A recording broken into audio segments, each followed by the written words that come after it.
What is the primary function of carbonic anhydrase in erythrocytes? இந்த erythrocytes அதாவது red blood செல்ஸில் carbonic அன்ஹைட்ரேஸினுடைய வேலை என்ன?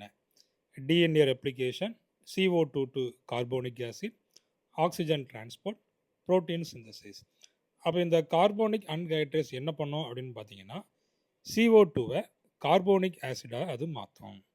அதாவது இந்த கார்பன் டை ஆக்சைடு வந்துட்டு டிஷ்யூஸ் வெளியிடும். அப்போ டிஷ்யூஸ் வந்துட்டு ரெஸ்பயர் பண்ணும்போது கார்பன் டை ஆக்சைடு ரிலீஸ் ஆகும். அப்போ அந்த கார்பன் டை ஆக்சைடை லங்ஸுக்கு கொண்டு வரக்கூடிய வேலை யார் அப்படின்னு பார்த்தீங்கன்னா, இந்த கார்போனிக் அன்ஹைட்ரேஸ்.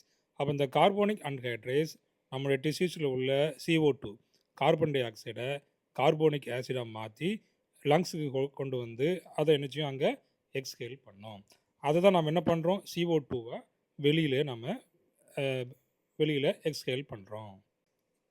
இந்த மாதிரியான கொஸ்டின் வேணும் அப்படின்னாச்சுன்னா என்னுடைய சேனலை சப்ஸ்கிரைப் பண்ணிவிடுங்க.